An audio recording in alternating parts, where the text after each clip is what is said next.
Bonjour, j'espère que vous allez bien. Alors comme on vous l'avait dit, nous revoilà pour une deuxième semaine.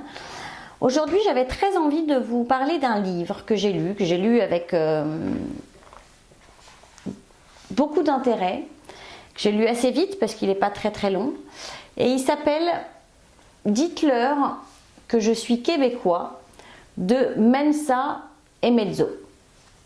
C'est un monsieur brillantissime qui en octobre 2009 quitte la France pour s'installer au Québec. Il est doctorant en littérature française à l'université de Strasbourg. Il a une expérience d'enseignement dans cette même université et donc il prévoit de s'installer en tant que professeur de littérature de français au Québec.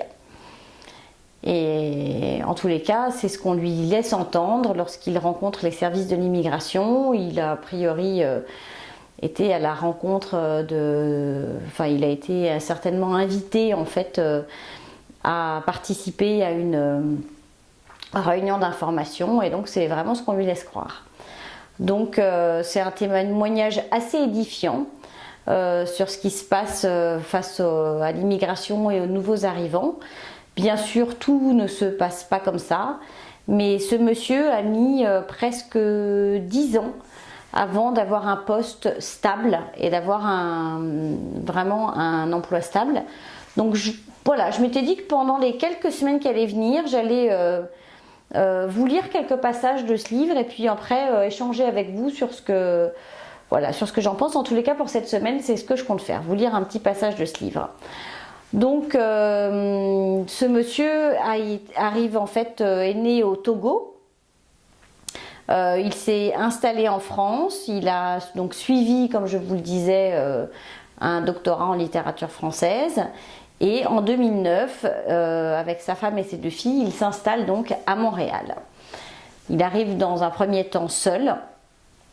Et dans le cadre d'un dîner, il est invité à dîner par un autre ami d'origine togolaise à Montréal et donc ils sont plusieurs à échanger avec lui et donc il explique que la plupart des personnes qui étaient autour de lui étaient des personnes qui avaient le même profil que lui avec des études supérieures de premier cycle à l'université, etc.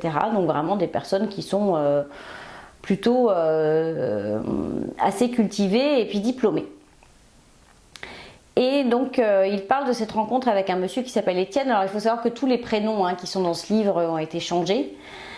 Et ce monsieur en fait à un moment donné, comme je dirais certaines personnes ici, certains immigrants qui sont là depuis déjà pas mal de temps, un peu agacé, je dirais, par l'optimisme, la joie de ce monsieur d'être là, qui est vraiment, vous savez, on vous l'a déjà dit, quand on arrive au Canada, la première année, c'est ce qu'on appelle la lune de miel, où tout est magique, tout est beau, tout est magnifique. Bon ben voilà, là en fait c'est Étienne, devant son optimisme béat, il décrit ça, devant mon optimisme béat, Étienne a fini par craquer. Il ne pouvait plus se retenir. « Écoute mon frère, je m'en voudrais si je ne t'informe pas de la situation. Elle n'est pas aussi belle qu'on nous l'avait présentée aux séances d'information du Bureau d'immigration du Québec à Paris. Il faut que tu saches qu'à l'échelle de la province, le taux de chômage parmi les immigrants est presque 2 fois plus élevé que parmi les natifs du Québec. Ce n'est pas une question de compétence car comme tu le sais, nous avons été sélectionnés selon une grille rigoureuse tenant compte de nos diplômes, de nos expériences et de notre capacité d'adaptation. Le problème, c'est que les employeurs préfèrent souvent faire confiance à un natif sans expérience plutôt qu'à un immigrant ayant une expérience étrangère. Daniel a bien tenté de le faire taire, mais il était bien lancé et il a insisté. Il faut qu'il le sache la vérité. Et je l'ai su.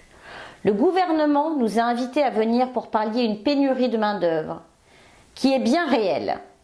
mais les employeurs sont réticents à reconnaître nos compétences et nos diplômes. Ils poussent l'ironie jusqu'à nous demander une expérience québécoise. Comment acquérir l'expérience québécoise si la condition pour l'acquérir, c'est de l'avoir déjà? C'est absurde. Ainsi, des immigrants médecins conduisent des taxis en ville et de nombreux autres diplômés universitaires sont caissiers chez Dollarama. Personnellement, j'ai l'impression qu'on nous met exprès dans la précarité pour que nous acceptions les pires conditions de travail et de vie. Car si tu peux tenir 6 mois, voire 1 an avec tes économies, à un moment ou à un autre, tu es obligé d'avaler ta fierté et tes diplômes pour aller faire le ménage dans un supermarché. Daniel est revenu à la charge, mais certains d'entre nous s'en sortent. La clé, c'est de retourner aux études, d'avoir un diplôme d'ici, ne serait-ce qu'un certificat, et tu pourras aspirer à des postes qualifiés. Étienne n'était pas convaincu. C'est le dernier mirage auquel nous nous accrochons pour accepter l'humiliation, sans oublier ce malheureux espoir d'une vie meilleure pour nos enfants. Il faut quand même savoir que c'est une histoire vraie, que ce monsieur médecin et mezzo existe pour de vrai, c'est pas juste un roman. Et c'est assez édifiant. Parce qu'en fait, malheureusement, c'est assez vrai. J'avais fait une vidéo il y a, je crois, de cela 2 ans, sur en fait ces magazines qui font vraiment la propagande, la promotion de la vie au Canada. Et c'est vraiment quelque chose de très très juste, c'est-à-dire que le vivre au Québec, c'est merveilleux pour certains, mais ça peut être un cauchemar pour d'autres. Et il est évident mais c'est comme ça dans tous les pays du monde, il ne faut pas croire que ça se passe qu'au Québec, mais il est évident que les Québécois vont privilégier certains postes plutôt pour les personnes, pour les natifs du Québec, et que parfois la bataille est longue et douloureuse. Donc on vous le répète souvent, je vous le répète souvent, il faut vraiment arriver de façon très humble au Québec. Je vous en avais déjà parlé un petit peu la semaine dernière, mais c'est une vraie réalité. Parce que même lorsqu'on est humble, même lorsqu'on est plein de résilience, même lorsqu'on est prêt à tout recommencer, c'est pas facile. C'est pas facile parce que vous verrez au travers des futures lectures que je vous ferai, malgré le fait que ce monsieur ait repassé des diplômes, malgré le fait qu'il ait vraiment mis de côté sa fierté, il lui aura quand même fallu près de 10 ans avant d'obtenir un vrai poste stable en tant que professeur de littérature. Donc voilà, pour aujourd'hui, c'est tout ce que j'avais à vous dire. Vraiment, vous êtes beaucoup à me suivre. Pour certains, vous allez bientôt arriver. Pour d'autres, ça reste un projet. Mettez votre orgueil un peu dans la poche. Soyez prêts à recommencer à zéro. Ne vous faites pas avoir quand même. Dites-vous ici que le statut social n'a pas la même valeur que celui qu'il a dans votre pays. Et dites-vous qu'il faut vraiment être fort pour réussir votre intégration, votre immigration. Et ça vaut le coup, parce que vraiment vivre ici, c'est magnifique. Alors, on passe par des hauts, on passe par des bas, mais c'est vraiment, vraiment génial. Il y a une sincérité chez les gens, il y a un confort de vie parce qu'on est extrêmement en sécurité. La gentillesse des Québécois est absolument incroyable. Et puis vous verrez, on apprend beaucoup de choses, on change, voilà, on devient très différent, on change. Donc, si vous y croyez, si vous êtes prêts, vous, à faire des efforts, si vous n'arrivez pas en tant que colonialiste qui va transformer le Québec et qui a une idée extraordinaire qui n'existe pas ici et que vous êtes persuadé que ça va fonctionner, Si vous arrivez plutôt en vous disant je vais observer, je vais regarder, je vais prêter attention aux autres, je vais être à l'écoute, vous allez voir, vous allez passer des moments absolument merveilleux au Québec. Allez, on se retrouve tout de suite après la pause avec Valérie. Valérie, aujourd'hui, va nous parler du permis de travail. Et puis ensuite, en dernière partie d'émission, on va se retrouver avec Fabrice, qui est de retour. Et avec Fabrice, on répond en fait à vos... Enfin, c'est surtout lui d'ailleurs, mais il répond aux questions que vous nous avez posées sur la parenthèse immobilière. Puisque comme vous le savez, on a mis à votre disposition une adresse courriel à travers laquelle vous pouvez nous écrire lorsque vous avez des questions au niveau immobilier, questions sur la location, l'achat, tout type de questions en fait liées à l'immobilier. Donc n'hésitez pas à écrire quand vous avez des questions. Voilà, allez, on se retrouve tout de suite après la pause. Conseil de pro vous est présenté par Valérie Flatt, consultante réglementée en immigration canadienne. Bonjour Valérie. Bonjour Géraldine. Bon, alors comme vous voyez, on vous l'a promis, on est là toutes les semaines. Ah là, on ne vous lâche plus. C'est ça, donc vous allez à un moment donné même en avoir marre de nous regarder. Non, j'espère pas. Alors aujourd'hui, de quoi allons-nous parler, madame? Après les étudiants de la semaine dernière, cette semaine, on va parler des travailleurs. Ah, très intéressant. D'ailleurs, moi, je continue de me poser pas mal de questions à ce sujet de ce permis, mais ça m'appartient, je n'en dirai pas plus. Allons-y, permis de travail. Je n'en dirai pas plus, te connaissant, tu vas te lâcher, mais bon.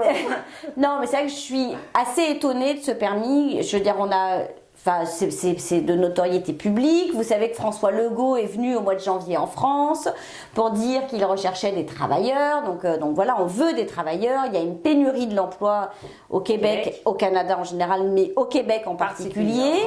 Partout quand on se promène en voiture, on traverse le Québec, c'est ça, il y a des nous embauchons partout. Nous embauchons.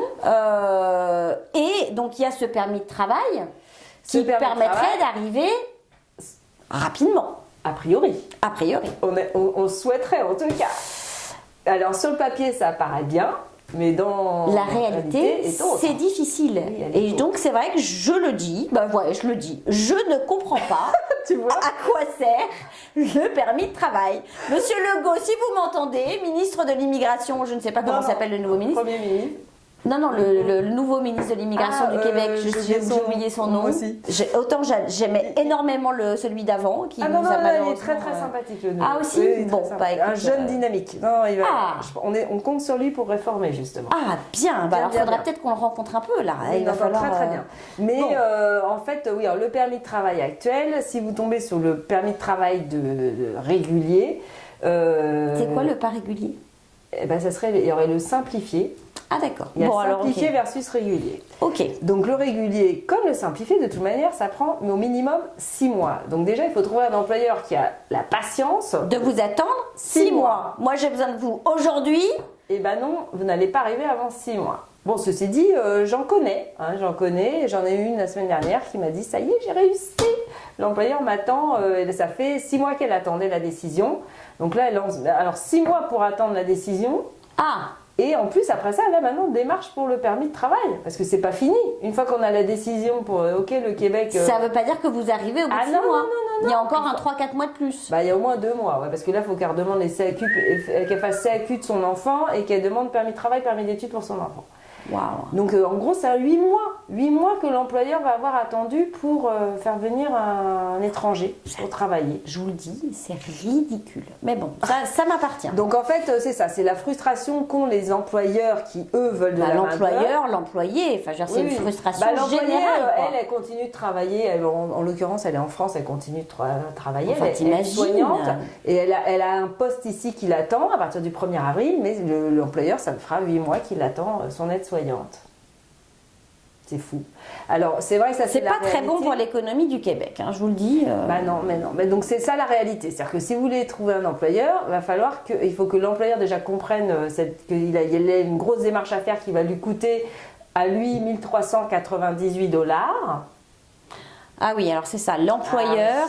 il va devoir faire des démarches. Fait des démarches pour s'assurer qu'il n'y a personne dans le pays qui peut remplir le poste. Donc il fait une étude. Non, l'étude d'impact sur le marché. C'est ça. Où il démontre qu'il a fait de l'affichage sur 3 médias, dans les journaux, en ligne, où il veut, auprès des minorités non visibles et visibles, enfin bon bref. Et, question, au bout de 6 mois, j'ai l'accord. Oui. Mais entre-temps, le type, 6 mois plus un jour, trouve quelqu'un.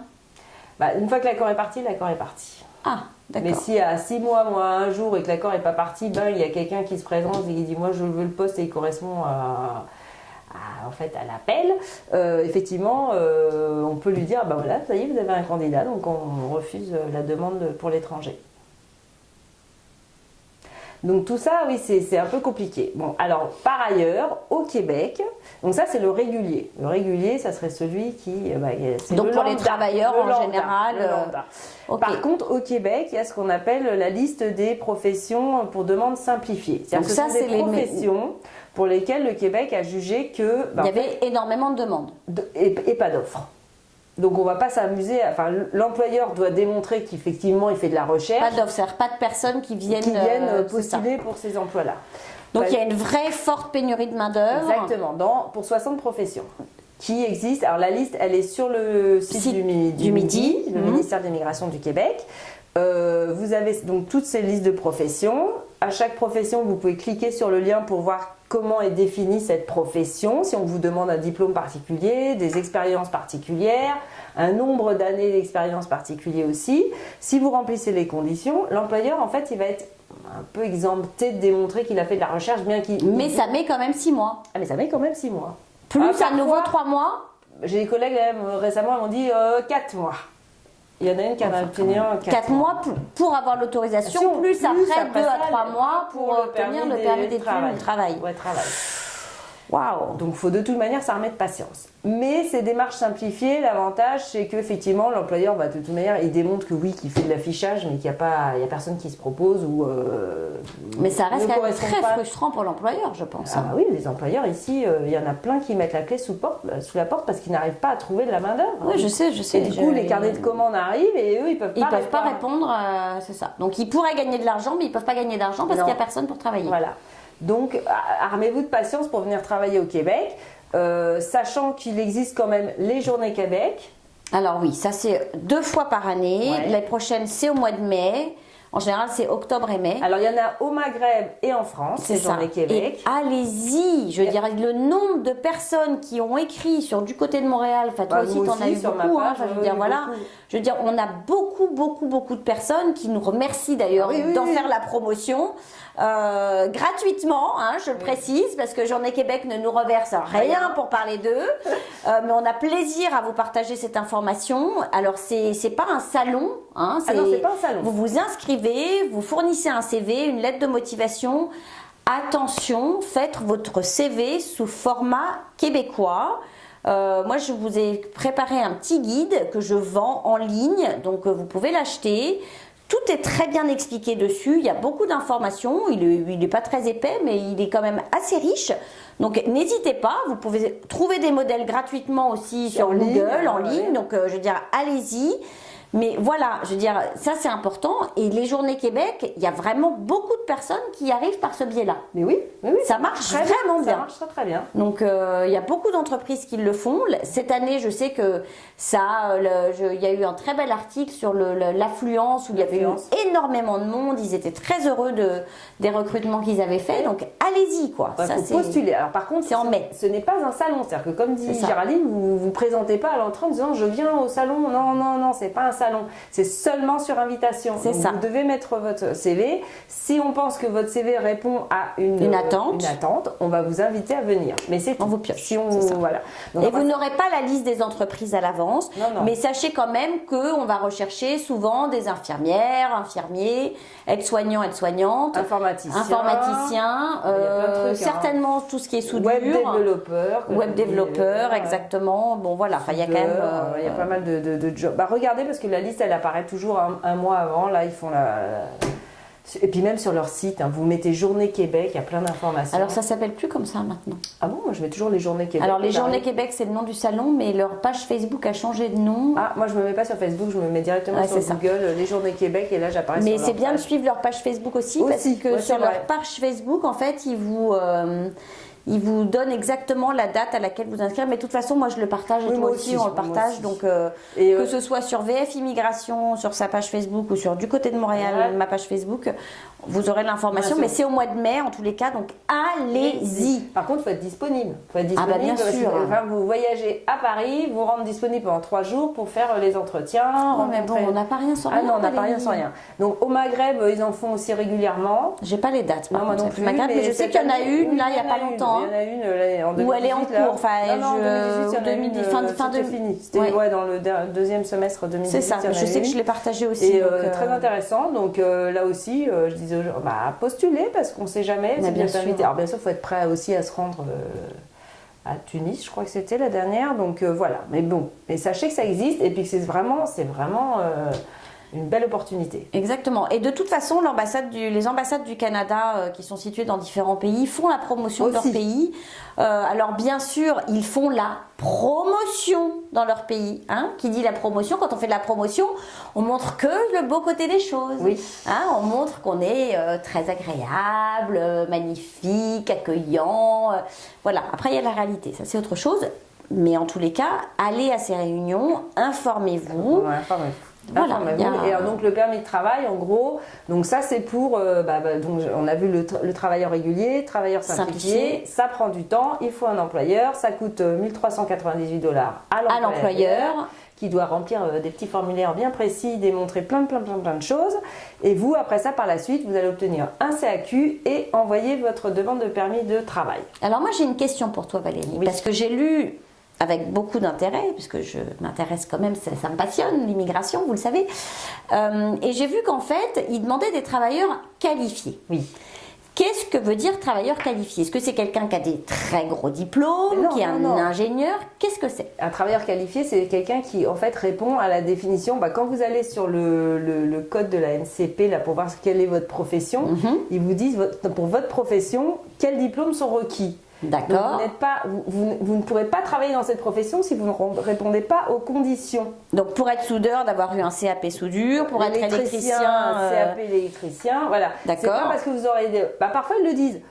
On acceptera aussi quelqu'un qui n'a pas de diplôme, mais tant d'années d'expérience. Ok. Avec par exemple le certificat de votre employeur qui dira que la personne a fait tel type de travail. Alors revenons-en au soudeur ou à l'électricien ou au plombier, enfin ces métiers un C'est- peu c'est- oui, plutôt techniques, enfin de main d'œuvre.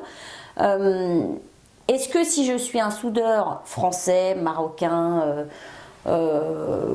haïtien, enfin peu importe de quel Suisse, de quel pays, n'importe quel pays, et que je viens ici, est-ce que je peux travailler directement ou est-ce que je dois passer par quelque chose? Est-ce Alors, que mon l'employeur va pouvoir doit vous employer D'accord. sur la base de vos qualifications donc nationales. on va prouver dire. votre diplôme plus vos années d'expérience? Et puis par la suite ici, vous serez obligé de repasser une qualification. Vous avez 6 mois pour la passer. Au sein de l'entreprise? C'est l'entreprise qui s'occube de vous inscrire pour passer cette qualification. D'accord. Parce qu'en fait, l'entreprise, elle est responsable de, par exemple, vos soudures ou vos installations électriques. Donc, pour pouvoir être assuré... Et les normes ne sont pas les mêmes. Les normes ne sont pas les mêmes. Donc, pour pouvoir être sûr qu'ils sont pris par leurs assurances sur votre travail, ils vont devoir vous faire passer cette qualification et vous allez devoir la passer pour pouvoir continuer d'exercer votre métier. Ok. Ok, donc ça voilà, ça c'est sûr que les gens, certaines professions demandent ce type de qualification. De toute façon, certaines professions demandent même à ce que vous repassiez certains diplômes. Ah aussi. Et Et certaines professions, alors ça vous pouvez aller le voir aussi sur le site, des professions qui font partie d'un ordre professionnel. C'est ça. Alors ça vous allez voir ordre professionnel du Québec, vous allez avoir toute la liste des professions qui font partie d'un ordre. Vous ne pourrez pas exercer votre profession si vous n'êtes pas inscrit dans l'ordre. Donc le plus simple c'est de contacter tout de suite l'ordre et de leur demander par quelle étape je dois passer pour un jour pouvoir espérer exercer mon métier ou ma profession dans votre province. c'est ça. Parce qu'il y en a, vous pouvez le faire déjà depuis l'extérieur. Il y en a qui se font tout de suite inscrire, par exemple les infirmières, elles peuvent déjà commencer les démarches depuis l'extérieur. Il y en a d'autres, non, ils vont Mais vous même dire- d'une province à une autre, c'est différent. Ah non, c'est parce que moi, différent. j'ai une amie, Oui, elle est médecin en Ontario. Ah, mais Elle non. ne peut pas être médecin Non, au Québec. Non. Déjà au Québec, on vous demande de passer un test de français pour être médecin. Français et anglais, vous devez être bilingue. Parce qu'il va falloir parler avec des clients qui sont bilingues. Ok, bon, sauf que j'ai déjà vu des médecins qui ne parlaient pas du tout français. Mais ils sont censés passer un test. Et à un moment ou à un autre, ils ont passé le test, ils ont passé. C'est pas ça qu'ils l'ont oublié, ça c'est un autre débat. Mais ils sont censés pouvoir parler en français, en anglais à leurs patients. Donc voilà, c'est ça en fait. Commencez par regarder si vous pouvez exercer votre profession au Québec, sous quelles conditions, si vous allez devoir repasser des examens, vous inscrire dans un ordre, repasser une qualification. Et puis la profession simplifiée, finalement, c'est plus pour l'employeur que pour l'employé. Parce que l'employeur, il est simplifié dans la démarche, mais il ne sera pas forcément simplifié dans le temps. Ah non, okay. Dans le temps, clairement pas. Est-ce que ça vaut le coup de venir au Québec quand même prospecter, donner son CV, ou est-ce qu'il vaut mieux le faire de l'extérieur? Comment ça se passe? Qu'est-ce que tu conseilles, toi? Moi, je dirais plutôt venez pour une entrevue, quoi, mais commencez par faire de la prospection sur LinkedIn, chercher des chasseurs de tête. Il y a des chasseurs de tête. Ah oui, alors ça, oui. Merci d'en reparler. Effectivement, de rien. Valérie et moi-même connaissons des chasseurs de tête. Nous en avons déjà une en tête, oui. D'ailleurs, chasseur de tête en tête. On peut vraiment, l'une comme l'autre, vous mettre en contact avec elle. Donc je veux dire, n'hésitez pas, envoyez-nous vos mails à Valérie ou à moi et ensuite on transfère vos dossiers. Il y a des chasseurs de tête qui recherchent spécifiquement. C'est ça. Il y en a, ça va être pour l'informatique, il y en a, ça va être pour l'hôtellerie, tout ce qui est technique. Donc c'est plutôt des. Là en ce moment, en fait, le Québec, ils sont vraiment en pénurie de technico-professionnels. C'est-à-dire vraiment des professions techniques. Tourisme. Dans le tourisme, dans les ouvriers. C'est ça. Donc tout ça, c'est vrai. Tout ce qui est dans les usines, il y en a beaucoup. C'est sûr que si vous avez un PhD en philosophie, excusez-moi, mais vous n'êtes pas en demande au Québec. C'est sûr.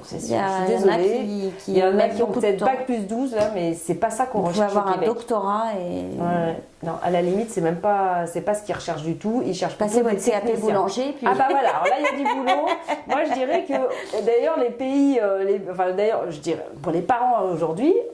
mais foncez, dites aux jeunes de reprendre des professions techniques. Ouais. Le technique, c'est l'avenir. C'est l'avenir, et puis ils gagnent bien leur vie ici. Je peux vous dire que l'électricien, il gagne bien sa vie. Ouais, mon plombier, il a 200 employés, il a une entreprise incroyable, il a des belles voitures. Voilà. Donc vive la technique, et on n'est pas tous des cols blancs, et le col bleu ça marche très bien aussi. Donc voilà. Mais après, ça n'empêche pas d'être intello et d'aimer la philosophie et de lire des bouquins absolument incroyables et d'aller au musée. Mais c'est vrai qu'il y a des vrais métiers. Si vos enfants sont passionnés du travail manuel, allez-y, mettez-les. Ah oui, et puis même envoyez-les en formation ici. Il y a des belles formations ici aussi. Donc voilà. Mais pour le travail, donc malheureusement, ça prend du temps. 8 mois. Bon, voilà. Dans une autre émission, on reparlera quand même des moins de 36 ans. Oui, parce que c'est vrai qu'il existe d'autres options. Mais là, pour aujourd'hui, on a fait le tour du travailleur régulier, on va dire. Mais bon, voilà. En fait, on fait une drôle de tête. On fait une drôle de tête parce qu'on trouve que c'est long. Voilà. Et on se met à votre place. On se met à votre place et puis à la place des employeurs. C'est ça. C'est-à-dire qu'il y a une vraie frustration. Et ce que je trouve étonnant, c'est qu'il y a une frustration au niveau du gouvernement qui se déplace, qui fait la promotion, qui est vraiment à la recherche de main-d'œuvre qualifiée. Donc il y a cette frustration au niveau du gouvernement parce qu'il y a un risque que l'économie s'effondre, il y a une frustration du côté de l'employeur et il y a une frustration du côté de l'immigrant, du travailleur qui lui veut venir. Donc voilà, c'est pour ça qu'on fait cette petite tête. Mais allez-y, battez-vous, le jeu en vaut la chandelle, même s'il fait froid l'hiver, qu'il y a beaucoup de neige. C'est quand même magnifique, il y a des belles journées ensoleillées, donc on s'accroche. La semaine dernière, il y a quelqu'un qui a réussi, puis qui arrive là en avril. C'est possible. C'est possible. Et avec les Journées Québec, il y en a plus d'un qui réussit, parce qu'il y a vraiment beaucoup de personnes qui arrivent grâce aux Journées Québec. On reçoit des petits mails en disant c'est bon, j'ai réussi. C'est ça. Donc vraiment, vérifiez les dates. Et puis si c'est pas cette année, si c'est pas en mai, ce sera en octobre. Il y en a 2 par an, donc voilà. Donc il y a d'autres salons. Moi j'avais partagé d'autres salons de chasseurs de tête. Il y a des chasseurs de tête qui se déplacent aussi. Si, oui. Donc on y va. Vraiment chercher les chasseurs de tête. Les chasseurs il s'appelle chasseurs de tête. Ouais, ou des recruteurs. Voilà. Donc cherchez ça sur Google, sur LinkedIn. Allez sur le LinkedIn de Valérie et le mien. Certainement que vous trouverez. On en a. Moi j'en ai aussi. Donc voilà. Donc voilà. On y va. Voilà pour cette semaine. Génial, merci Valérie. De rien. La parenthèse immobilière vous est présentée par Fabrice Wolzenlogel. Bonjour Fabrice. Bonjour Géraldine. Bon, bienvenue, c'est reparti. Eh ben merci, vous nous Voilà. avez manqué, ça Ouais, fait un c'est petit peu clair, que je ne vous ai pas vu et qu'on n'a pas pu discuter d'immobilier, mais c'est C'est ça. super de Bah, recommencer la saison et puis de repartir. Exactement, on a été un peu en changement, en évolution. Comme vous pouvez le constater, on redécore, on refait. Voilà, donc on est fin prêt pour la saison 2019. C'est ça, exactement. Donc on va essayer de vous aider sur tout ça et notamment moi sur la partie immobilière, donc ça va être avec grand plaisir. Exactement, et je crois que malgré notre temps de pause, là, lié aux travaux et à nouvel emménagement, tu as eu pas mal de questions. Ouais, aujourd'hui on va commencer avec toutes les questions qu'on a eues pendant ces 3 mois où entre guillemets ils nous ont pas vus sur l'écran. C'est ça. Donc j'ai listé un peu, j'ai essayé de les regrouper par thème de façon à ce que ce soit pas trop redondant. Et puis D'accord. n'hésitez pas, on est là à nouveau, donc la parenthèse immobilière à commercial@gmail.com, envoyez vos questions. Si on n'a pas répondu aujourd'hui, on tâchera d'y répondre dans une émission prochainement. Et puis si c'est vraiment très pointu ou très perso, je réponds directement à la Exactement. personne de façon à gagner du temps. Mais donc n'hésitez pas. Voilà. Fabrice est toujours là pour vous, efficace et professionnel. Toujours disponible, on essaie de répondre et de faire en sorte que tout le monde puisse faire avancer son projet. Exactement. Parce que c'est important. Donc Et vrai c'est le qu'on- but de l'émission. Exactement. Alors vas-y, dis-nous. Alors on a eu différentes questions, vous allez voir c'est un gros pêle-mêle entre l'achat, la location, comment on doit faire, le comportement. La première c'était quelque chose dont on entend parler un petit peu, là on parle d'achat. C'est j'ai quelqu'un qui m'a envoyé en me disant qu'il habitait en France, qu'il n'avait pas de projet lui de venir ici, mais que le Québec il aurait bien aimé investir et qu'il a vu qu'il y avait ce qu'on appelle des reprises de finances. D'accord. Alors une reprise de finances c'est quoi? C'est Vas-y. des biens qui ont été saisis par un Ok. prêteur parce qu'ils n'ont pas été payés. C'est de la saisie immobilière en fin de compte. Quelqu'un qui n'a pas payé son hypothèque, donc son emprunt. À un moment donné, la banque ou le prêteur privé récupère le bien et puis le remet sur le marché pour le revendre. Donc, Surtout qu'excuse-moi, je crois que c'est quelque chose qui va très très vite ici, hein, les saisies immobilières. oui, ça va relativement dans le vite. cadre Ici, d'hypothèques non payées. il y a un processus qui est bien huilé et les prêteurs, c'est vrai, font en sorte que ça ne traîne pas. Donc, C'est ça, ça va vous pas allez- prendre 10 ou 15 ans, Voilà, ça va être assez vous n'allez rapide. pas passer 3 ans à pas payer votre hypothèque. Au bout de quelques mois, le bien, vous allez avoir un avis de 60 jours. Bon, je ne vais pas parler là de la procédure parce Ouais, qu'elle mais est c'est complexe. rapide quoi. Mais en tout cas, c'est rapide et puis on vous fait comprendre que si vous ne redressez pas la situation vite, vous allez le perdre et ils n'ont aucun problème à le perdre, d'autant plus qu'au jour d'aujourd'hui, l'immobilier est plutôt en feu sur l'île de Montréal et autour. Ça c'est Et donc, sûr, donc je confirme. les prêteurs n'ont aucun problème à reprendre parce qu'ils savent très bien qu'ils vont pouvoir revendre et récupérer leur argent. Donc ils sont très à l'aise. Donc pour revenir à la question de Driss, puisque c'est Driss qui avait posé la question, il disait voilà, moi j'habite en France, j'ai un bon salaire, je suis propriétaire de ma maison, je voudrais faire un investissement ici, j'ai vu une maison en reprise de finances que je voudrais pouvoir louer par la suite. Est-ce que je peux la financer au Québec? Est-ce que je peux donc trouver une banque D'accord. ici qui la finance? Alors ma réponse, elle est nuancée. Toujours Elle tout est possible. québécoise. Voilà, non mais toujours, c'est Ni toujours oui, possible. ni non. C'est toujours possible de trouver une solution alternative, un plan A, un plan B. Mais globalement, c'est quand même pas facile parce que ce qui va se passer, c'est que la banque qui a fait la reprise, admettons que ce soit la Desjardins qui ait saisi la maison, elle ne refinancera pas le bien. Déjà, donc ça nous enlève déjà un prêteur. Ça c'est systématique. Ouais, ça c'est systématique. D'accord. Ils partent du principe que s'ils ont saisi une maison, ils vont pas la refinancer tout de suite du style. Ok. Voilà. Ça c'est le premier Du point. style, elle porte malheur celle-là. Exactement, exactement. Deuxième point, ils risquent de vous demander, en règle générale, un apport de 35% du prix de la maison. Mais ils vous ce qui est demandent déjà aussi de prouver que vous avez une épargne à côté qui est de l'ordre de 25% du prix de la maison ou du solde restant à payer. Ok. Donc ce qui veut dire que globalement, si vous n'avez pas à peu près l'équivalent de 60% du prix de la montant du maison bien. en cash, ça va être très compliqué. Après, il y a quelques programmes qui existent pour les gens qui travaillent dans des grandes sociétés, qui sont parmi les 500 premières entreprises mondiales. Il y a des prêteurs qui proposent des choses, mais ça reste un peu compliqué. Donc j'aurais tendance à dire que c'est peut-être pas la meilleure solution pour venir investir au Québec, de passer par là. C'est ça, peut-être Mais- mieux vaut emprunter en France où les taux d'intérêt Voilà. sont quand même déjà très très bas. On peut emprunter en France si on a un bien, parce qu'il y a ça aussi, il faut avoir un bien en France de façon à ce que la banque puisse prendre une garantie et puis affecter l'argent à cet achat-là. Ou alors, il faut peut-être mieux faire un achat qui n'est pas une reprise, quelque chose de plus classique. Et puis là, on arrivera peut-être plus facilement, je dirais, à vous financer. Mais c'était intéressant de parler de la reprise de finances sûr. parce que c'est quelque chose. En ce moment, l'économie va plutôt bien, donc il y en a pas beaucoup, mais il y a eu des périodes où il y en avait pas mal. Et quand le marché de l'immobilier va pas bien, quand le marché de l'emploi va pas bien, la reprise de finances, des fois, il y a des bons coups à faire en immobilier.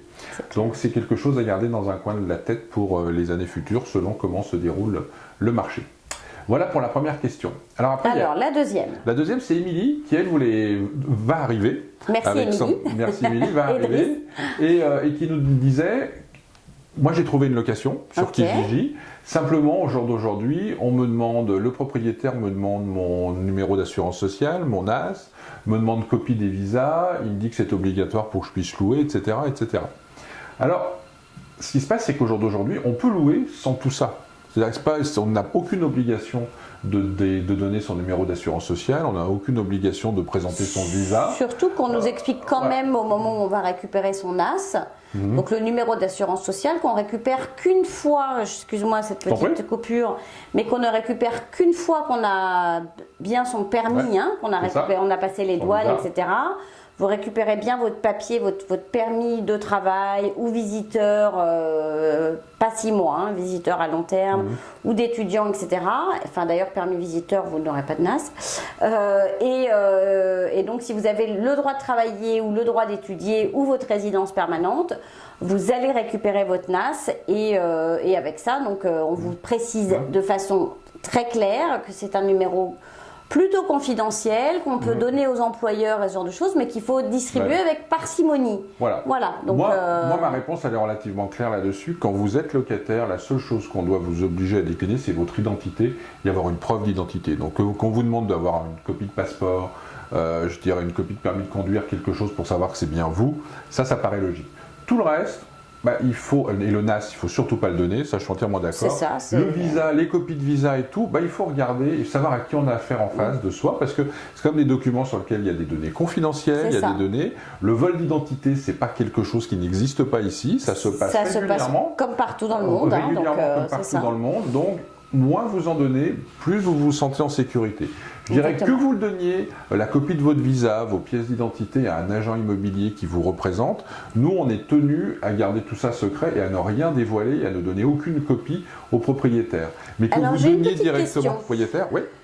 Comment est-ce qu'on s'assure que alors toi je le sais, mais je suis à l'étranger, comment je m'assure que la personne est un agent immobilier accrédité ou en tous les cas enregistré, qui fait partie d'un ordre et qui a une licence. Comment je le sais? Ici, c'est pas compliqué. Ici, tout agent immobilier a forcément une licence. Donc, il a forcément passé un diplôme. Et ce diplôme lui a permis de passer un autre examen qui lui a permis d'obtenir sa licence, son permis de courtier immobilier. D'accord. Ça, on est tous sur un site qui est accessible au grand public et vous pouvez vérifier les dossiers professionnels de tous les courtiers immobiliers du Québec. Donc même s'il a eu sa licence mais que finalement il l'a perdu, ou qu'il a eu des dossiers parce qu'il a eu des problèmes, il a fait des fraudes et qu'il a été suspendu mais qu'il n'a pas été radié, ou des choses comme ça, c'est forcément là, vous avez le dossier, et ce dossier-là, vous allez le trouver sur un site qui s'appelle l'OACIQ. L'OACIQ, c'est l'organisme... Alors vas-y, répète plus doucement. OACIQ.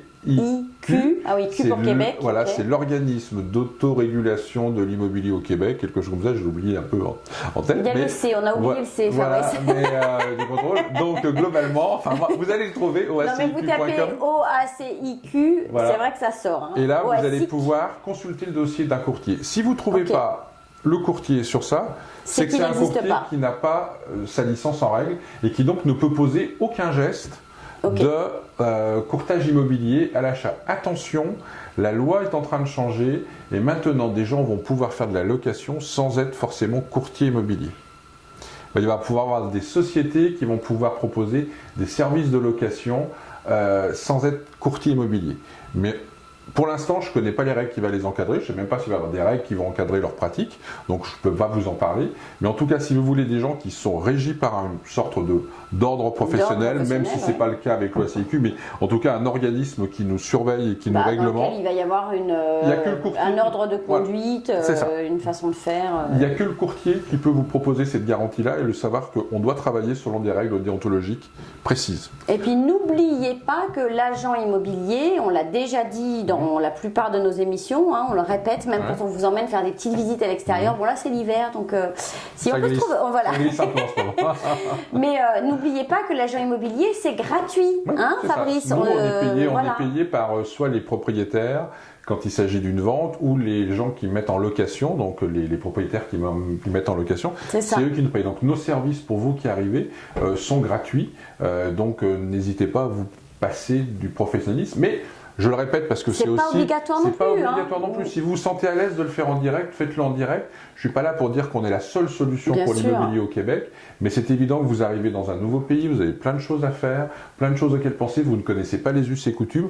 D'avoir quelqu'un qui est gratuit, qui représente vos intérêts, c'est peut-être pas forcément un mauvais deal, mais maintenant vous êtes libre de faire comme vous voulez vous. Donc, moi je peux vous dire que j'ai utilisé les services de 2 agents immobiliers. Un avant, qui était fort sympathique mais qui ne comprenait pas forcément ma demande. Le deuxième, monsieur ici présent. Et je dois dire que je suis très satisfaite. Maintenant, vous faites ce que vous voulez, mais c'est vrai que personnellement, quand on arrive en famille avec des enfants, c'est quand même rassurant d'être bien encadré. Et c'est vrai que si on doit vous demander des informations type NAS, visa, etc., autant le donner à une personne de confiance. Si jamais vous avez un doute sur la personne, moi je vous recommande vraiment très sérieusement de ne pas le faire. Mais après, parce que vous allez délivrer des informations, des gens, vont vous demander aussi votre contrat de travail, vont vous demander différentes choses.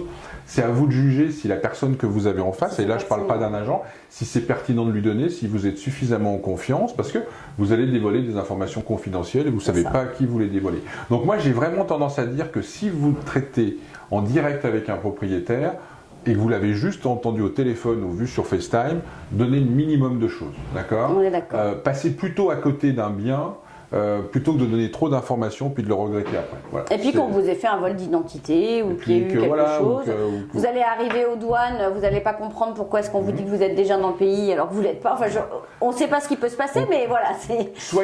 Soyez pas paranoïaque parce que non plus, il faut qu'on fasse confiance a priori, mais soyez juste vigilants sur les éléments. C'est ça qui est important. Donc dévoilez le minimum de choses. Et puis toujours pareil, si vous avez un doute à un moment donné, il y a un organisme, on en a déjà parlé, qui s'appelle la Régie du logement. Appelez-les et demandez-leur si le fait de dévoiler cette information, déjà s'ils connaissent la personne qui loue, parce que le propriétaire peut aussi avoir un dossier, puis le dossier peut être en sa défaveur, et puis s'il est normal qu'on vous demande ce document, si on peut le donner sans risque. Vous aurez un deuxième avis. Moi je vous donne mon avis, mais vous aurez un deuxième avis, ça vous permettra d'être plus serein. Et c'est vrai que la Régie du logement, c'est vraiment un service incroyable qui est offert aux locataires.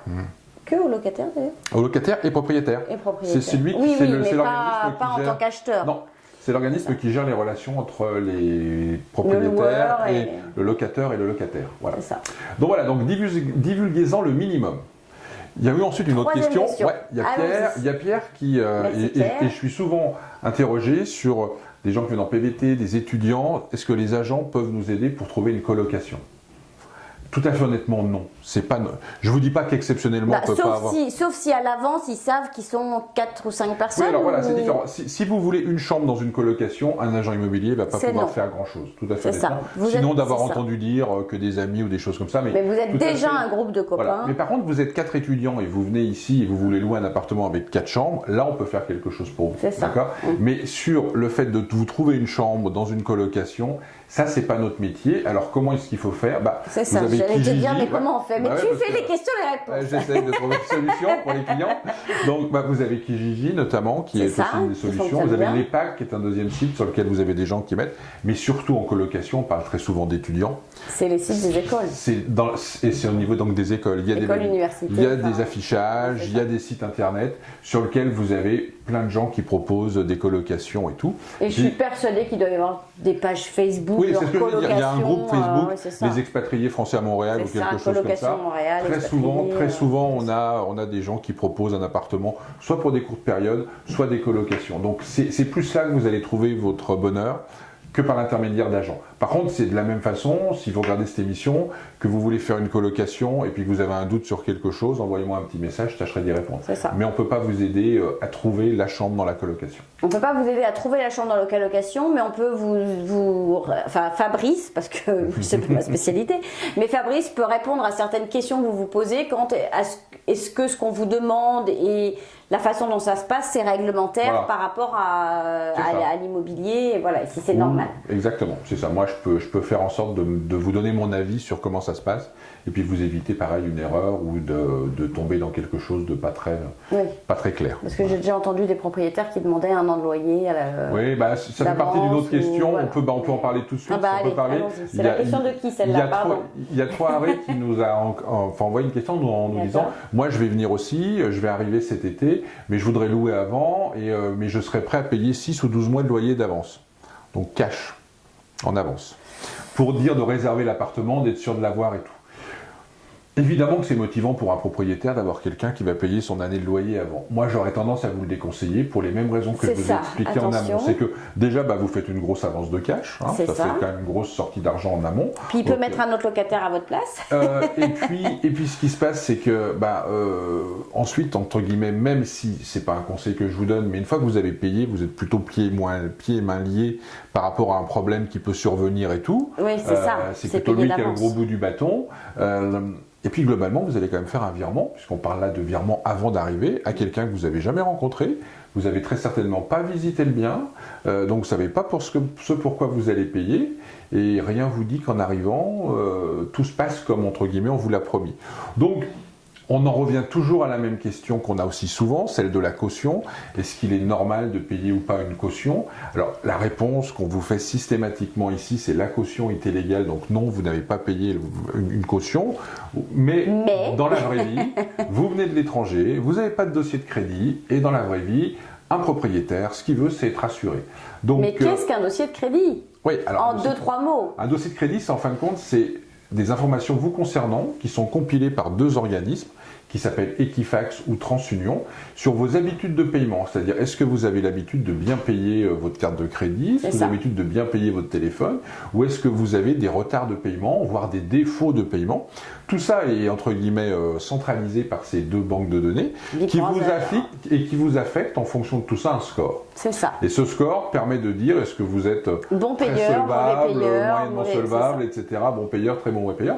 Et à partir de ce classement-là, les gens en déduisent de votre solvabilité et de votre capacité à payer votre loyer. Donc quand vous arrivez de l'étranger et que donc vous n'avez pas ce dossier parce que ça n'existe pas forcément ailleurs. Exactement, on n'a pas ce dossier de crédit, on n'a pas forcément un job ou on a un job qu'on n'a pas encore commencé, on n'a donc pas de revenus, c'est évident que le propriétaire il a envie de se rassurer. Et le fait de vous demander 1 mois de dépôt, de caution, c'est pas légal, mais c'est pas anormal. Et dans la vraie vie, ça se fait. Donc, faut pas arrêter de se dire que ça se fait pas. Ça se fait. Il y a des puristes qui vous diront c'est pas normal, il faut dire non. Vous êtes en droit de dire non, mais le propriétaire est en droit de vous dire non. De vous refuser l'appartement également ou la maison. C'est vraiment à vous de voir, mais à un moment donné, il faut comprendre que ça doit être gagnant-gagnant et que si c'est quelqu'un avec qui on est en confiance, un propriétaire qui a l'air sérieux et tout, ok, on passe par là. Et puis, ce qu'on fait, c'est qu'on le donne pas en tant que dépôt définitif. On le donne, par exemple, c'est le dernier mois de loyer. Donc vous n'aurez pas à payer vos derniers mois de loyer. Parce que moi, ce que je dis toujours, c'est qu'on ne connaît pas la solvabilité du propriétaire. Et si on lui donne 1 mois, 2 mois de dépôt qu'il encaisse, quand vous allez quitter, qu'est-ce qui vous dit qu'il aura le cash? Et qu'il va vous rembourser. Il aura le cash pour vous rembourser vite, c'est 1 ou 2 mois de loyer s'il ne reloue pas tout de suite. Donc il faut mieux prévoir, dire on est prêt à donner 1 ou 2 mois, mais c'est le dernier mois ou les 2 derniers mois. Au moins, vous avez fait une avance, mais vous êtes sûr qu'à la fin, vous repartirez. Tout sera clean, vous serez rentré dans votre argent et tout le monde sera content. Voilà. Le seul moment où on peut vous dire non, il est normal que vous donniez un dépôt de garantie, c'est si par exemple c'est un appartement meublé ou si vous avez des animaux et il pourrait y avoir des dégâts. Et là, le propriétaire, ce qu'il vous demande, c'est pas parce qu'il n'a pas confiance en vous, c'est que simplement il se dit s'il y a des dégâts ou si moi je loue un meublé avec une télé, un canapé, puis que la personne s'en va avec ma télé, mon canapé, je veux avoir un montant qui me permette de, si j'ai un chat qui vient griffer tous les parquets qu'il faut que je les refasse, j'ai un montant en poche qui me permet de compenser. Donc dans ces cas-là, c'est aussi logique qu'on vous demande un dépôt. Donc il faut arrêter de penser que parce que des puristes nous disent qu'il n'y a pas de dépôt de garantie, il n'y a pas de caution, c'est complètement illégal et que les gens qui vous demandent ça sont des grands méchants. C'est pas vrai, c'est pas des grands méchants, c'est juste des propriétaires qui ont, comme tout le monde, une hypothèque très certainement à payer sur le bien qu'ils vous louent et il faut qu'ils, eux, touchent leur loyer pour pouvoir payer leur hypothèque. Et puis, je veux dire, vous arrivez de quelque part de hockey d'un pays, mais pour eux, de nulle part, ils ne vous connaissent pas, personne ne vous connaît. Je veux dire, c'est quand même normal à un moment donné. On n'est pas non plus dans le monde des bisounours. Donc oui, quand il y a une façon régulière de faire, mais vous rentrez dans un cadre qui est non régulier puisque vous n'êtes pas d'ici. Ouais. Donc c'est vrai qu'il faut comprendre que malheureusement, ça se passe pas forcément de la même façon pour vous. C'est ça, on en revient toujours à la même idée, c'est une question de feeling avec la personne, c'est de se sentir bien. Si vous avez un agent, quelqu'un qui vous représente ici, un ami, c'est plus facile. Si c'est en direct au téléphone, c'est vous qui devez faire, mais n'en faites pas trop et ne vous sentez pas obligé de faire. Je veux dire, trouvez un appartement. J'ai jamais vu quelqu'un qui est arrivé qui n'a pas trouvé à se loger. Donc il faut être clair aussi. Non, bien sûr. Donc ne vous mettez pas une pression phénoménale en vous disant je dois avoir trouvé 6 mois avant de venir et je suis prêt à passer par toutes les trappes qu'on va me donner pour réserver cet appartement. On a toujours trouvé des appartements et les gens ont toujours été relativement bien logés, même au dernier moment. Et donc ça permet de rebondir sur une autre question qu'on a souvent. Allez, c'est parti. Est-ce qu'on devrait louer, est-ce qu'on doit louer un appartement meublé pendant une semaine, 10 jours, avant de venir ou pas? Et à quel moment et à quel moment et tout. Donc ça fera partie d'une autre capsule qu'on va faire très prochainement. Mais en tout cas, je dirais, le fait de louer pendant une semaine ou 15 jours un appartement meublé pour trouver, ça peut être une bonne option. Et moi, ça peut être très sympathique en plus. Ça peut être quelque chose et que je conseille. Après, ce qu'il faut bien comprendre, c'est que vous allez avoir 15 jours et qu'il faudra que vous trouviez dans ces 15 jours. Dans ces 15 jours. Donc selon les saisons, mais on en reparlera plus dans une autre capsule, selon les saisons, selon les moments, il y a plus ou moins de choix. Donc vous vous mettez dans cette position de dire, je vais visiter 20 appartements, par exemple. Et il va falloir que j'en sélectionne un à tout prix. Il en faut un qui me convienne, et enfin il en faut 2 ou 3, de façon à ce que si mon dossier n'est pas pris sur le premier, j'ai un plan B. Voilà, c'est comme ça que ça marche, mais c'est pas une mauvaise idée. Mais faites-vous quand même, dans ces cas-là, si vous faites un peu en last minute, je pense avec une semaine ou 15 jours de Delta, là moi ce n'est que mon avis personnel, vous n'êtes pas obligé de le prendre, mais là je vous dirais, faites-vous quand même accompagner par un agent immobilier. C'est quand même facilitant que vous avez un agent immobilier qui connaît votre dossier, qui du coup apporte une garantie supplémentaire, parce que quelque part il vous représente, donc votre agent c'est un peu votre image aussi. Donc, on est un peu la caution morale entre. C'est ça. On n'est pas une caution financière, on n'est rien du tout, mais on est une caution morale. C'est-à-dire que si un agent travaille pour vous, c'est que globalement, il vous apprécie, confiance, c'est qu'il vous a demandé les documents dont on a un peu parlé tout à l'heure, il a fait des vérifications.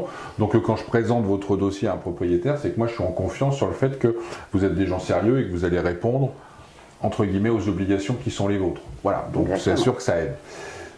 On fera une capsule spéciale sur ça, sur le timing, sur toutes ces choses-là très prochainement. Ça permettra de véritablement travailler ça. Bon, on est désolé, il y a un peu des travaux autour de nous.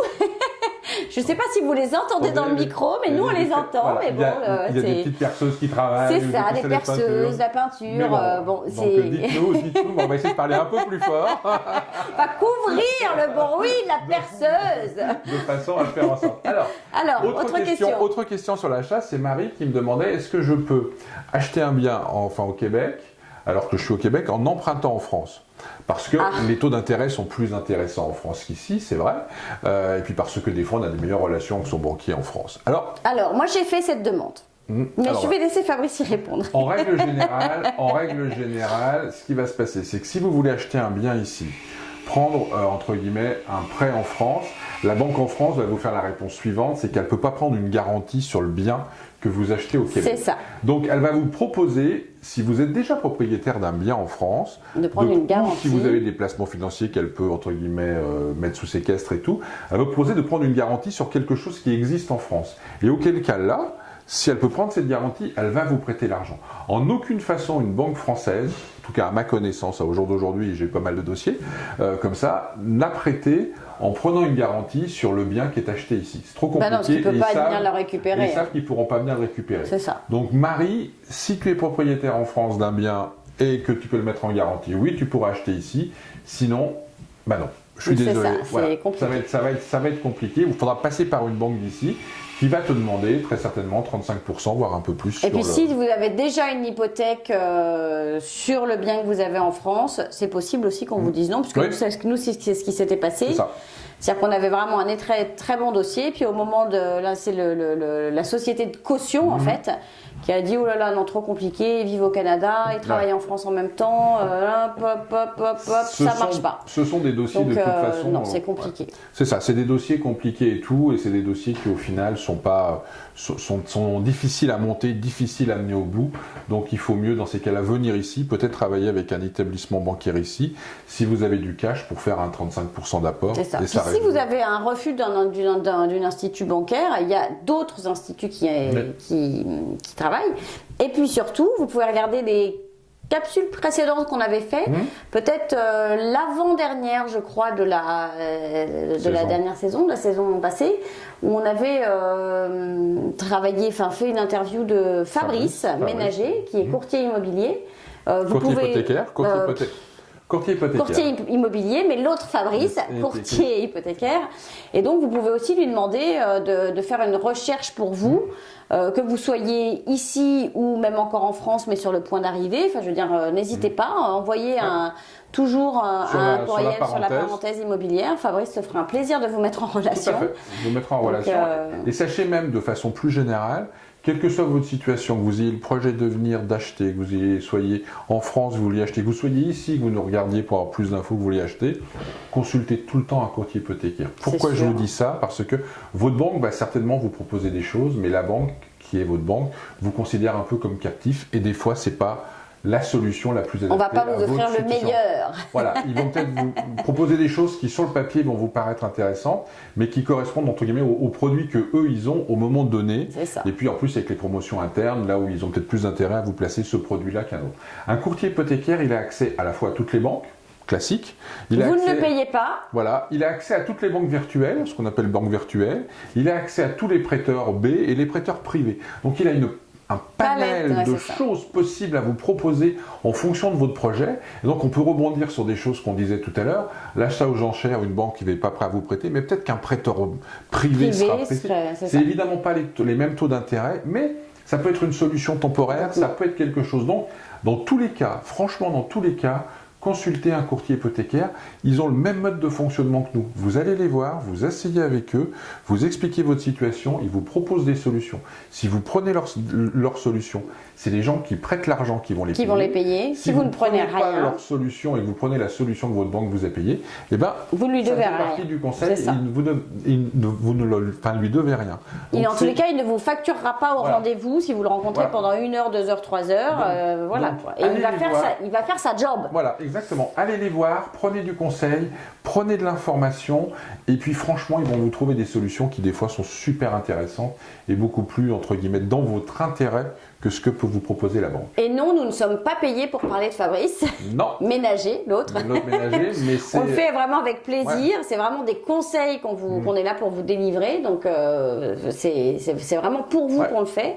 Bon, vous savez, ça fait 10 ans que j'installe des Français qui arrivent, et souvent, notamment dans la notion d'achat, il y a eu des refus par une banque traditionnelle, où il y a eu des dossiers qui étaient compliqués à monter, et les courtiers hypothécaires avaient la solution. Voilà. Ouais, c'est ça. Donc si, si on n'était pas allé les voir, les gens n'auraient pas pu acheter, seraient restés locataires 1 an, 2 ans, 3 ans de plus, en fonction, voire n'auraient pas du tout pu acheter, alors qu'un courtier hypothécaire leur a amené une solution qui était tout à fait honnêtement des solutions économiquement aussi viable que celle des banques. Sûr. Donc il faut vraiment le faire et c'est votre intérêt de le faire. Voilà. Exactement. Alors est-ce qu'on a d'autres questions pour aujourd'hui? Alors laisse-moi regarder. Oui, j'en ai une parce que j'étais confronté à ça et c'est toujours sur la location. J'ai pour faire, alors c'est à la fois la question de John, mais moi je l'ai vécu cette semaine avec un client. En réel. Je l'ai vécu cette semaine en réel Live. avec un client qui l'année passée va acheter un appartement à titre locatif pour le louer. Il y a quelqu'un dedans. Il s'avère que c'est une de nos compatriotes françaises. D'accord. Son bail finit le 30 juin de cette année. Et là, elle l'a prévenu tranquillement, il y a une semaine, qu'elle quittait dans 2 mois. Elle lui envoyait un courrier en disant voilà, je quitte dans 2 mois, donc je te donne mon préavis.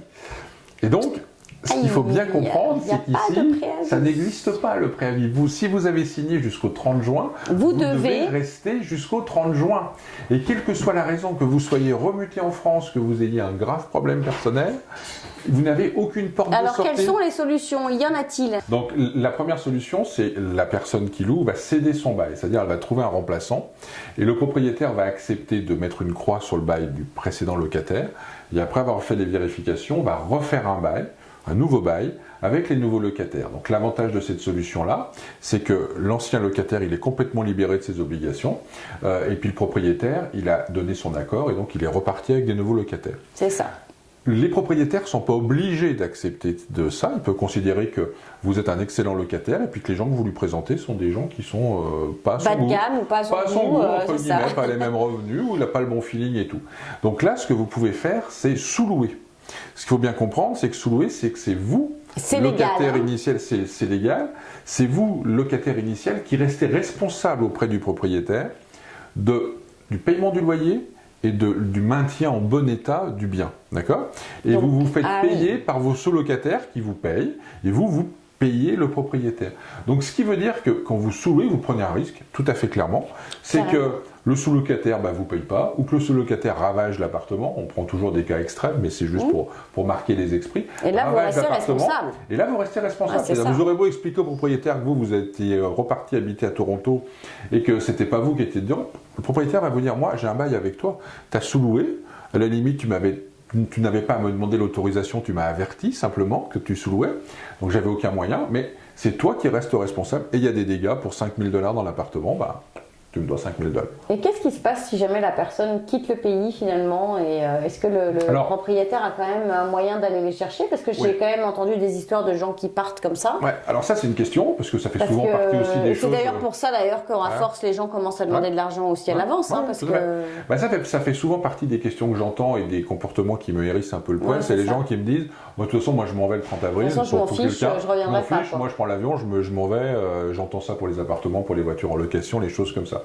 Ce qu'il faut savoir, c'est qu'on a le moyen d'aller vous chercher. Alors évidemment, c'est de la procédure, je ne dis pas que tout le monde le Et que ça fait, c'est coûte de la cher. procédure, ça coûte cher. Mais sachez que si vous tombez sur des locataires, des propriétaires très riches, ouais. professionnels, entre guillemets, etc. Sur le principe, ils peuvent aller vous chercher. Comment ils vont vous chercher? Pour vous faire une histoire très courte, on va obtenir un jugement ici, qu'on va faire homologuer en France auprès d'un tribunal. On aura un titre exécutoire et en France, on peut aller vous saisir. Donc ça peut se faire. Et ça peut se faire, c'est à la fois un peu long et ça coûte un peu d'argent. Ça peut mais prendre ça 4 à peut se 5 faire. ans, mais vous pouvez les voir débarquer. C'est plus rapide que ça, c'est heureusement plus rapide que ça. Ah, quand même. Mais sachez que vous n'avez aucun intérêt à faire ça, d'autant plus que si vous êtes appelé à revenir, vous pouvez avoir un dossier, entre guillemets. C'est ça, vous au pouvez petit être marqué créance. d'un Vous pouvez avoir un dossier à la tampon régie rouge, là. du logement, Ouais. donc il faut mieux trouver une solution et pas se la jouer. Moi, de toute façon, je Je m'en m'en fous. fiche. Après moi, le déluge, je m'en vais. Parce que ça peut vous retomber dessus. Vous ne savez pas de quoi l'avenir est fait. Si dans 5 ans, vous avez une autre opportunité de venir travailler au Québec, et puis que soit vous ne pouvez pas rentrer, soit que vous ne pouvez pas ouvrir un compte en banque, soit qu'il y a la régie du logement parce que vous avez toute cette histoire-là, c'est un petit peu dommage pour 2 ou 3 mois de loyer, surtout qu'on a des solutions de négociation, voilà, de discussion, que ça se passe bien. En tous les cas, on est quand même dans une société où les gens sont... Il y a toujours, mais en tout cas, Ça sachez discute. que le préavis n'existe pas. Voilà, c'était pour Ça, c'est revenir ça, à c'est ça, oui, c'est le ça, c'est préavis la- n'existe pas du style, j'ai envie de partir. Non, ça On loue n'existe pour une pas. période donnée Et on et on respecte la doit, période. et c'est ça, c'est un an, c'est un an, c'est 18 Tout à mois, fait. c'est 18 mois et on sort pas de son contrat, Tout à fait. sauf avec discussion et accord du propriétaire. mais- Exactement. Dernière Bon, question qu'on a allez. eue, ça c'est plus sur l'achat, c'est la notion de garantie légale. On voit quand on achète un bien, des fois c'est marqué avec garantie légale ou des fois sans garantie légale. Et j'ai souvent la question, qu'est-ce que ça Qu'est-ce implique? Très simplement, la garantie légale, c'est en fin de compte la garantie contre les vices cachés, si on veut être clair. Ok. C'est-à-dire que vous achetez un bien, vous êtes censé l'avoir fait inspecter, avoir tout regardé et que visuellement tout ça vous convienne et que tout est en état de fonctionner. Vous allez ouvrir un mur un jour pour faire une extension, il y a de la moisissure parce qu'il y a eu un gros dégât des eaux. Si vous avez la garantie légale, vous allez pouvoir vous retourner contre le propriétaire d'avant, qui lui-même pourrait se retourner contre le propriétaire d'avant, qui Etc., lui-même pourrait se c'est retourner ça. jusqu'au propriétaire d'avant. Pour vice En caché, disant, c'est ça, pour vice non caché, moi j'ai ce problème-là, ça m'a pas été annoncé, c'est un vice caché, il faut prouver que c'est un vice caché, donc vous n'avez aucun moyen de le savoir et tout, c'est aussi là une procédure, ça prend du temps, mais globalement vous pouvez obtenir réparation. Donc si vous n'avez pas ça, vous ouvrez le mur, il y a de la moisissure, les travaux sont pour vous, vous n'avez aucune solution. La vente sans garantie légale, elle est entre guillemets explicable dans 2 cas quand vous achetez un bien, une succession, les gens qui vendent héritent d'un bien, ils n'ont pas vécu dedans, ils ne savent pas ce qui s'est passé, ils ne vont pas vous le garantir légalement. C'est ça. Un investisseur qui a acheté un bien et qui l'a loué les 10 dernières années et qui globalement de la même façon n'était pas dedans et ne savait pas. Ça c'est des cas normaux où on peut vous vendre sans garantie légale. Quand vous achetez une maison, les gens ont vécu 10 ans dedans ou 15 ans dedans, puis qui vous disent qu'ils vous la vendent sans garantie légale, je vous dis, ça doit allumer un warning en tout cas. Ça doit allumer un truc rouge qui doit vous dire pourquoi. Donc vous devez demander des explications et puis vous devez demander à votre inspecteur d'être ultra vigilant et de bien lui dire que c'est vendu sans la garantie légale, que c'est des propriétaires qui soient un petit peu plus, entre guillemets, pointilleux, tatillons, pour vous éviter des mauvaises surprises parce que un problème de fondation, un problème de pourriture, un problème de moisissure, un problème de plomberie, de non-conformité de plomberie, etc. peut vous coûter très vite. Très à la fois cher. des tourments, à la fois des désagréments, à la fois des retards de chantier et puis de l'argent au final. Donc voilà, mais en tout cas cette garantie légale, je n'ai pas les statistiques, mais je pense que dans 90% des cas ou 80% des cas, on a la garantie légale, donc vous êtes couvert. C'est plus sécurisant. Hein. Pour un premier achat, prenez avec une garantie légale. Mais il ne faut pas balayer d'une traite s'il n'y a pas la garantie légale. Il faut juste comprendre pourquoi elle n'y est pas et revenir à ce que je vous ai dit avant sur les raisons. D'où le fait d'être bien accompagné toujours par un agent immobilier qui n'est pas obligatoire. Vous en faites bien ce que vous voulez, mais quand même. Exactement. Quand c'est un premier achat, que vous ne connaissez pas forcément la façon dont ça fonctionne, ça peut quand même être rassurant d'avoir un agent. Notre valeur ajoutée, elle est sur ce type de choses, sur ce type de points où on vous amène entre guillemets des explications, on va chercher l'information, on essaye de comprendre. Par exemple, dans le cas je vous ai parlé, la personne vend sa maison sans garantie légale.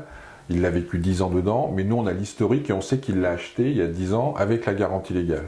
Ça doit encore plus allumer un warning. Quoi. Carrément. On a acheté, nous on sait, on a trouvé la trace dans les registres qu'il l'a acheté avec la garantie légale, il vit 10 ans dedans, il nous dit qu'il n'y a rien eu de spécial. Et il nous revend sans garantie légale.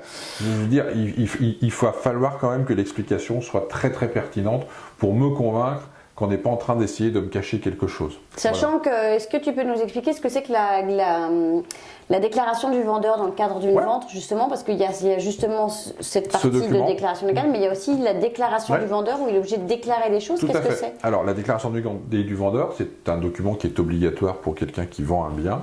C'est un document qui fait 7 pages et qui reprend, entre guillemets, le vendeur doit, au mieux de sa connaissance, et ça c'est important, c'est au mieux de sa connaissance. Donc le mieux de sa connaissance, c'est quoi ? C'est ce qu'il a vécu dans le bien, mais c'est aussi l'historique qu'il a pu avoir des précédents propriétaires. D'accord. Donc au mieux de sa connaissance, il nous déclare tout ce qu'il sait sur la maison. Donc son âge, l'âge du toit, l'âge de la chaudière, s'il y a eu un problème de fenêtre, s'il y a eu un problème d'infiltration d'eau, s'il y a eu un problème d'amiante. Enfin, il nous déclare tout ce qu'il sait, sur la maison. Et il vaut mieux tout déclarer, je crois. Je dirais que même les souris, j'ai entendu des histoires. Il y a de toute façon des cases prévues sur le fait qu'est-ce qu'il y a eu des problèmes avec des nuisibles, donc les souris, les fourmis, etc. Il faut le déclarer. Et est-ce qu'un exterminateur est passé, par exemple ? Donc ça, c'est très important. Mais ce qu'il faut bien comprendre, c'est que c'est un document qui est à l'avantage des deux parties dans une transaction. À la fois parce que le vendeur, quand il aura déclaré tous les problèmes, mon toit, il a 25 ans, il est à refaire. Si vous l'écrivez sur une déclaration du vendeur, l'acheteur ne pourra pas se prévaloir de ça pour vous renégocier le prix après, ou pour vous dire au bout d'un an, il y a eu une fuite, tu me l'as caché, tu me l'as pas dit. Tu achètes une maison, le toit il a 25 ans, ça veut dire que le toit il est fini, je veux dire globalement, ou qu'il est à changer très rapidement. Donc tu peux pas me dire, on a eu un dégât des eaux, mettre sur la déclaration du vendeur, on a eu un dégât des eaux dans le mur, ce que je vous ai dit, on a réparé, on a refait. Quand vous ouvrez, même s'il y a un peu de moisissure, vous avez été informé qu'il y avait eu ce dégât des eaux, qu'il y avait eu ce problème. Donc vous auriez dû peut-être pousser les investigations un peu plus loin. Donc le fait d'être complètement transparent pour un vendeur, ça le protège. Complètement. Pardon. Et quand on achète, l'avantage c'est qu'on a une photo super claire de ce qu'on achète. Et si le vendeur il est de bonne foi, ce qui est le cas dans 99% des cas, vous avez une vision très très claire. Oui, j'achète une maison, comme je dis souvent, j'achète une maison d'occasion, c'est tout, la maison elle a vécu. Je suis content de savoir qu'elle est passée au feu ou qu'une partie de la toiture est passée au feu il y a 30 ans, que les assurances ont pris en compte le sinistre et que tout a été refait selon les règles de l'art. Parce que demain, quand je vais aller dans mon toit remettre de l'isolant, parce que si je vois une petite trace de noir, je ne vais pas commencer à me poser des questions existentielles sur ce qui s'est passé. Ça s'est passé. Là, j'ai eu le cas pas plus tard que samedi, des gens on a fait une inspection sur une maison, l'inspecteur va dans l'entretoit, trouve un isolant qui ressemblait comme 2 gouttes d'eau à de la vermiculite, donc à de l'amiante. L'amiante, ok.